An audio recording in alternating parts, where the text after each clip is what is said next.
Yes. So today we will study about D block elements, transition elements. So first of all, which block elements are called transition elements? So the simple answer is that D block elements. D block elements are called transition elements. Transition elements. Now the question for you, which group of elements will constitute D block elements? So you have studied that group 3 to 12. Group 3 to 12 elements, they will form D block elements and they are called transition elements. What is the general electronic configuration of D block elements? General electronic configuration. You have studied that general electronic configuration is N minus 1D 1 to 10 NS 1 to 2. Sir, we This is can also the represent general 0 to 2. 0 to, because in Palladium 0 is there, so no problem. 0 to 2 because in NCERT book it is given 0 to 2, but in your book it is given that 1 to 2. So in my opinion, both are correct. Anyone you follow, both you will get the mark. So this is the general electronic configuration. And definition you have studied, the elements in which last electron enters in D subcell of penultimate cell, not the ultimate cell, penultimate cell. Means the electron is going in D subcell and D subcell is present in penultimate cell. Penultimate cell means before the last cell, one cell is there, that is called penultimate cell. An example is given here. If it is N, this will be N minus 1. If that is 4, it will be 3D. If here 5 is there, then it will be 4D. If there 6 is given, then it will be 5D. It means electron is entering into the D subcell of penultimate cell. Now, definition already I have given you at that day, that D block elements are the transition elements, the elements in which last electron enters in D subcell of penultimate cell. In this D block elements, 3 transition series are there. There are 3 transition series. First transition series. First transition series. This first transition series is coming in period 4. So first transition series is coming in period 4. It means you are going to write here n is equal to 4. So if you write n is equal to 4, so what you will get here, that 4s 1 to 2, 3d 1 to 10. That will be the electronic configuration. So in the first transition series, that 3d orbitals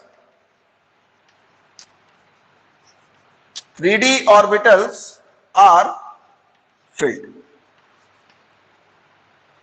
and the elements which belong to the first transition series, that scandium to the last element zinc is there. And just you see, if you write n is equal to 4, this will be 3. So this will be the 4s2 3d1. That will be the 3d10 4s2.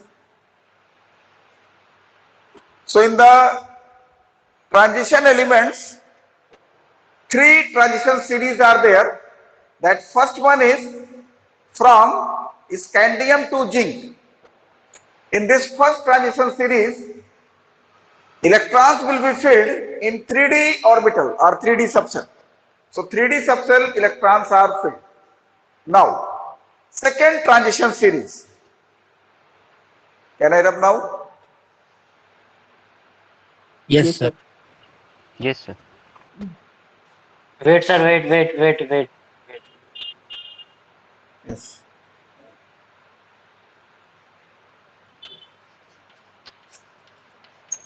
Yes, can run. Yes. So now this second transition series. This second transition series will come in period 5. So if it is coming in period 5, if we write here 5, then this will be 4d. So 4d orbitals are filled. So in this one, if you go through your periodic table, you will see that first one is yttrium, Y2CD, Y2CD is there. So for this Y, yttrium is there, and from yttrium to cadmium, so for yttrium will be that it is coming in period 5, then 5s2, then 4d1, that will be going on 5s2 4d10. It means in this one that 4d orbitals will be filled. So this is called second transition series. So the second transition series, which orbitals are filled? 4d orbitals are filled. In which period is it is present? It is present in period number 5. Now, next one is the third transition series. Can I rub? Yes, sir. So now that third transition series, that is coming in period number 6. So if it is coming in period number 6, if you write here n is equal to 6, this will be 5d. It means 5d orbitals are filled. So in this one, if you have the periodic table, you can see that first of all, lanthanum will be there. Lanthanum, you will get that 6s2 5d1. Then 14 elements will go to the lanthanoids. Then HF will come. For HF 5d2 6s2, that will go on that HG. HG, you will get that 5d10 4s2. So this is coming in the third transition series. Like that, fourth also is possible. Don't think that the fourth is not possible, because in fourth actinium is there. So no problem. Like that, if you want to write, you can write the fourth transition series also. This fourth transition series will be present in the period 7, and in that one, that here 7s2 and 6d orbitals are filled. Now, general characteristics of transition elements. So I want to tell you that in the transition elements, all the elements are metal. So next one is general characteristics.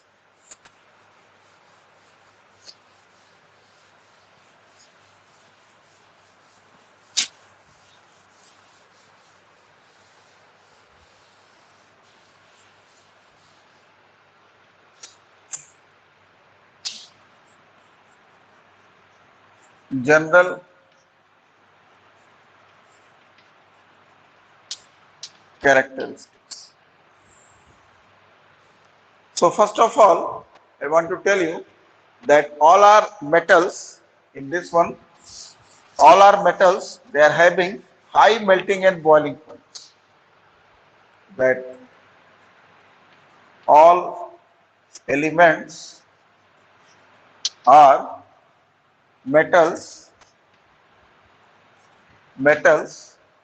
having high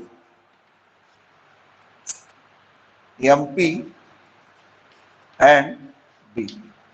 Their melting and boiling point will be high because metallic bond will be stronger. You know that the strength of metallic bond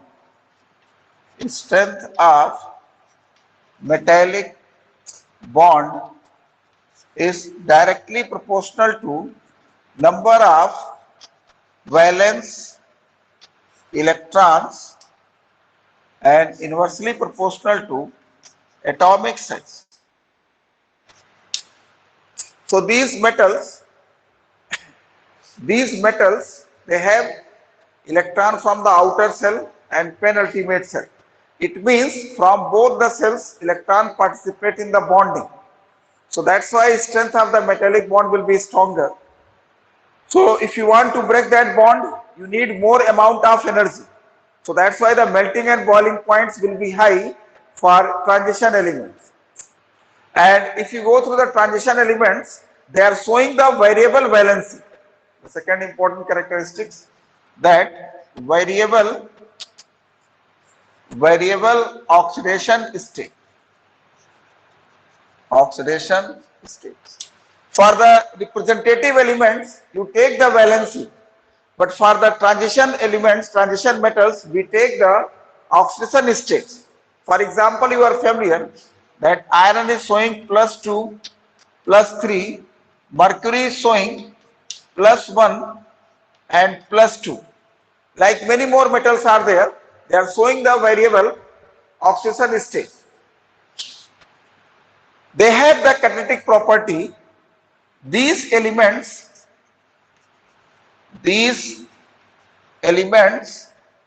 and their compounds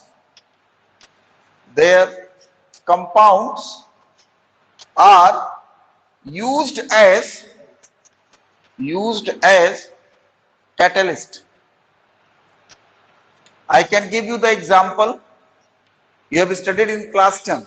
First of all, in Haber's process, you are using iron as a catalyst, molybdenum as a promoter, that is in D block. Then in Ostwald process, you are using platinum, that is in D block element. Then in sulfuric acid preparation contact process, you are using that vanadium pentaoxide or platinum. In hydrogenation, you are using nickel. So like this, many transition metals are there and their compounds are there. They are used as a catalyst. So reason is there because they are showing the variable oxidation state. So because of this variable oxidation state, they are showing this catalytic property. Then ions have unpaired of electron. Transition metals ions, they have unpaired electron. So they are paramagnetic.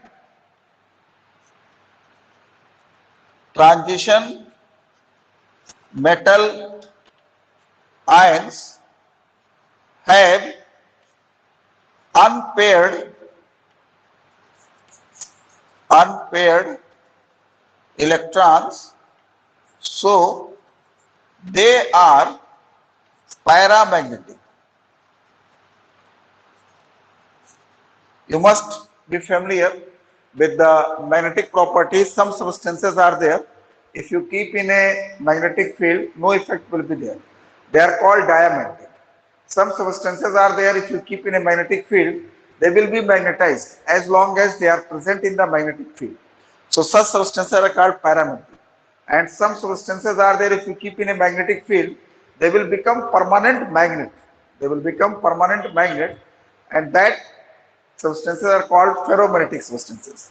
So these transition elements, they have the property to become magnet, means as long as they are present.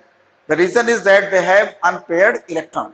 So some properties I have written, and rest of the properties you can go through your book, you can study from your book. So all of you please take the page number 177. I am reading one by one, and just you see I have given the region also, but in the book region is not given. But they will ask you the general characteristics only. So if the 2-mark questions are there, so 4 characteristics are sufficient. For 1 characteristics, half mark you can get very easily. So just you see the general characteristics of the D block elements are transition metals. They are metal with high melting and boiling point. Reason I have given you, because valence electrons from the outer cell and then from the penultimate cell, both the cells are there. Then almost all of them show the variable valency and exist in several oxidation state. This year or next year you will study why they are showing the variable oxidation state, because the energy difference between n-1d and NS, this you have studied that 1 to 10, NAS 1 to 2. So the energy difference is very less. So sometimes they lose electron from the NS, sometimes they lose electron from the n-1d. So that's why they are showing the variable oxidation state. Then the transition metals, their compounds are good catalytic. So I have given you example why they are used, because of this variable valency. They are showing the catalytic properties. Then most of their ions possess unpaired electrons. So ions are usually colored and paramagnetic. So because of this unpaired electron, they are colored and paramagnetic. This coloring property is there when they absorb the energy. Electrons are going into the higher energy state. But since electron is in the higher energy state, it cannot remain for a long time. So it will come back to the ground state. So when it is coming to the ground state, it radiates energy. So that energy has some frequencies and wavelength. Because of that, we are getting the different color. Means the different transition metals, they will give the different colors, not the same color. Then they form coordination or complex compound. So complex compound, you are familiar with the class 10th you have studied, K4 FeCN6. Many more compounds are there. So because they can provide the vacant d orbitals, that's why they form the complex compounds. But others, you must be thinking why they cannot form, because they cannot provide the vacant d orbital. Only these d block elements, they can provide that vacant d orbital. In class 12 you will study that what is the definition of the d block elements. Being a d block elements are the transition elements. D subcell must be partially filled. D subcell must be partially filled. If the D subcell is fully filled, that element will not be considered as the transition metal. This is the definition. Being the D block element, the condition is that D subcell must be partially filled. So if you write all that I have given you, that from the group number 3 to group number 12, if you write, you will get the partially, d orbital will be partially filled. But if you go in the group number 12, just you see in the group number 12 which elements are present. Just you find out in the group number 12 which elements are present. Book is with you now. Zinc, cadmium, mercury. Which elements are there? This in the D block, that group 12, if you see that you are getting zinc, cadmium and mercury. Zinc, cadmium and mercury. So in class 12 you will study these elements are not regarded as the D block elements or transition metals, because their D subcell is fully filled. One example, if you take manganese, 1s2, 2s2, 2p6, 3s2, 3p6, 4s2, 3d5. D subcell is partially filled. But at the place of the Mn, if you take zinc,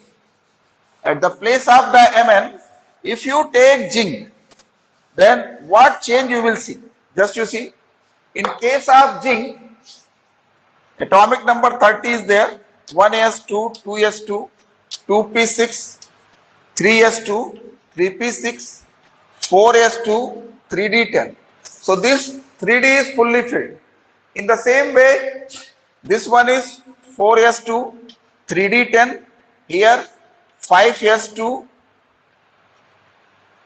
5s2, 4d10, and this one is 6s2, 5d10.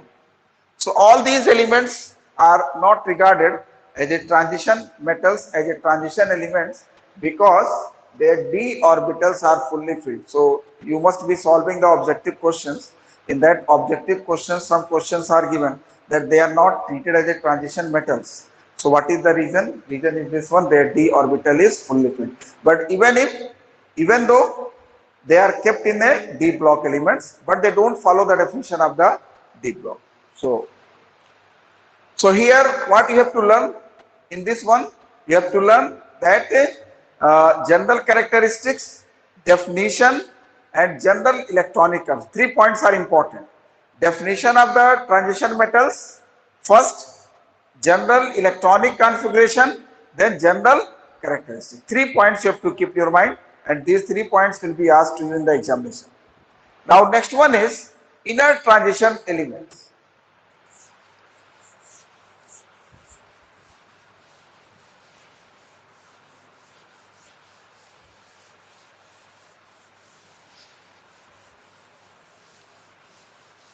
Now, next one is inner transition elements.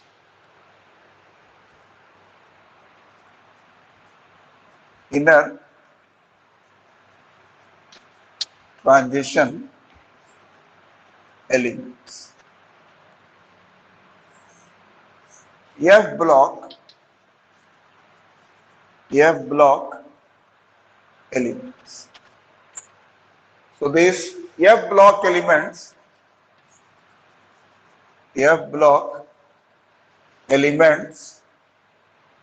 are called inner transition elements.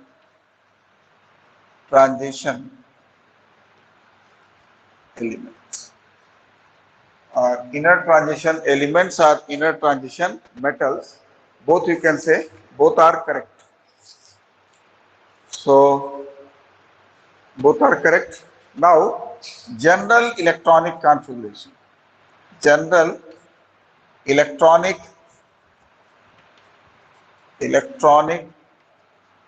configuration. The general electronic configuration is N minus 2, F 1 to 14, N minus 1D, 0 or 1, then NS2. The definition of F block elements: the elements in which last electron, differentiating electron,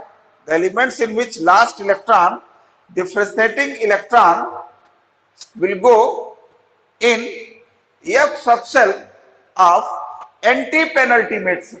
Because just you see, this is the ultimate cell, this is penultimate cell, that is anti-penultimate cell.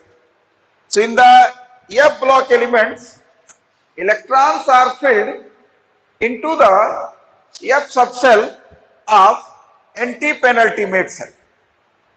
This is the definition and general. So in this one, two series are there. Lanthanoid series.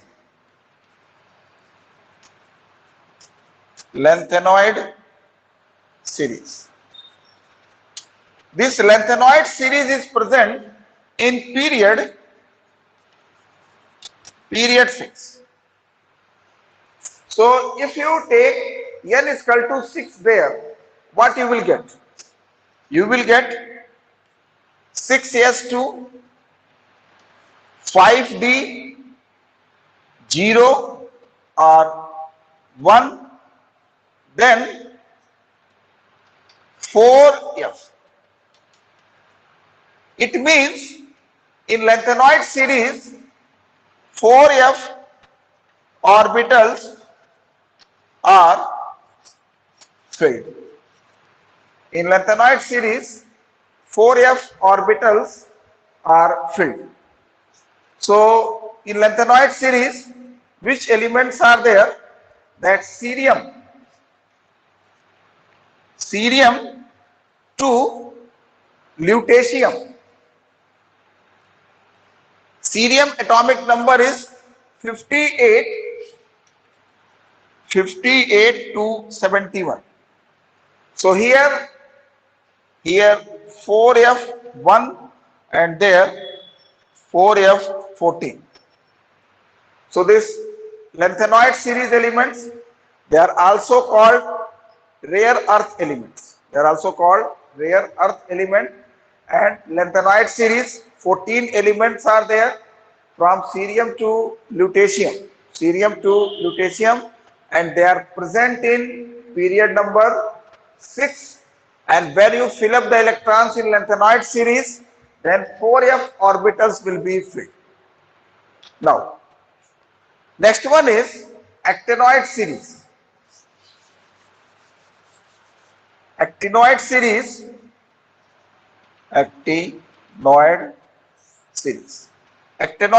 is present in period 7.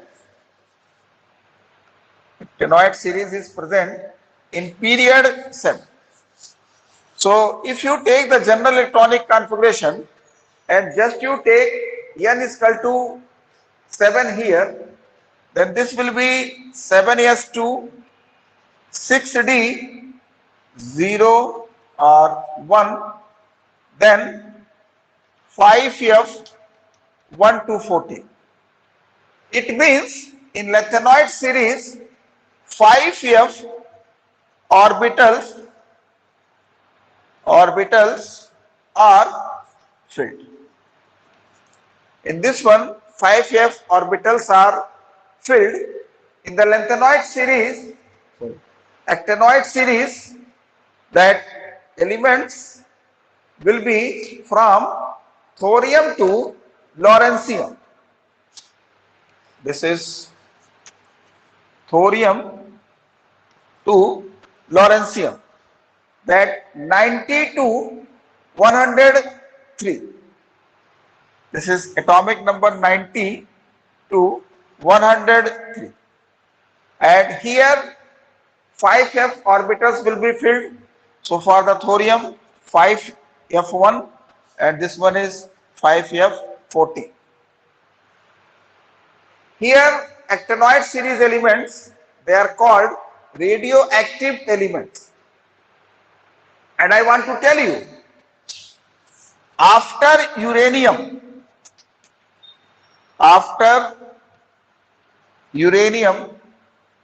elements are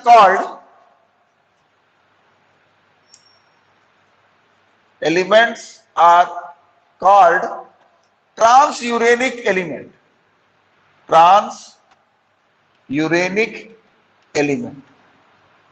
because they are prepared in lab by the radioactivity. With the help of the disintegration of the atomic nucleus, they are prepared in lab. So after uranium, all the elements are prepared in the lab. So after uranium, just you count it, how many elements are there? Neptunium 1, 2, 3, 4, 5, 6, 7, 8, 9, 10, 11. So 11 elements are there. 11 elements are there from neptunium to lawrencium. They are called 11 elements.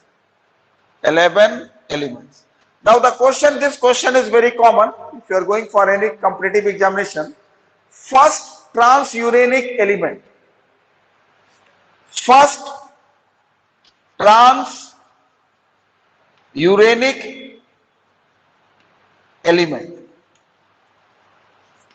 What is the answer? First transuranic element. Neptunium. Yes, neptunium, Np. First transuranic element is neptunium, Np. Very important. Mark there in your book, they have not mentioned this one. but very important question that first transuranic element. What are the transuranic elements? These actinoid elements, actinoid series elements, they are called radioactive elements. And last naturally occurring element in the periodic table. Last naturally occurring element in the periodic table is uranium. This is the last naturally occurring element in the periodic table. After uranium, all the elements are prepared in lab by nuclear disintegration.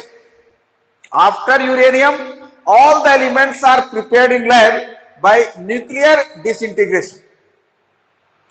So these elements, they are called transuranic elements. So first transuranic element is neptunium. Next, general characteristics. So regarding this F block element, their characteristics almost similar with the D block elements. So general characteristics, general characteristics. So their characteristics will be almost same with the F block element, sorry, D block elements. So just you go through your book, all the points what we have studied for the D block, that is applicable for F block also. So just you see this general characteristics. All inner transition elements are metals, possess high density, high melting point, high boiling point. Because here in that one you have seen that last two cells electron are involved in the bonding. Here last three cells will involve.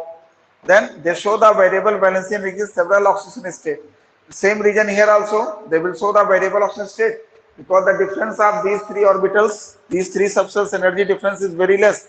So electrons can be lost from NS, N minus 1 dr, N minus 2f. So that's why their ions are colored and are paramagnetic in nature. So because of the unpaired electron, they are colored and paramagnetic. So these, just to see, all these properties are similar with the D block elements. Then one point is given, cause of periodicity. So what is the cause of periodicity? The cause of periodicity is there due to the similar valence shell electron, due to the similar valence shell electronic configuration. So when you move in a period from left to right, sorry, when you arrange the elements in the increasing order of the atomic number, after a certain gap, same properties are repeated. Why the same properties are repeated? Due to the similar valence shell electronic configuration. So just you go through your book, cause of periodicity, what halogen group elements are given and their last cell electronic configuration is NS2, NP5. All the halogens 7A or group 17 elements are having same electronic configuration. So in the book it is given, last paragraph, what is the cause of periodicity? Just you underline. Since the elements with the similar electronic configuration reoccur at regular intervals in the periodic table, the similar properties also reoccur at regular intervals in the periodic table, and this is the main cause of the periodicity. So what is the cause of the periodicity? Due to similar valence shell electronic configuration. So next period we will start the periodic properties. This half of the chapter is over, that periodic table, and now we are going to start the next half of the chapter, that periodic properties. So that we will take in the next.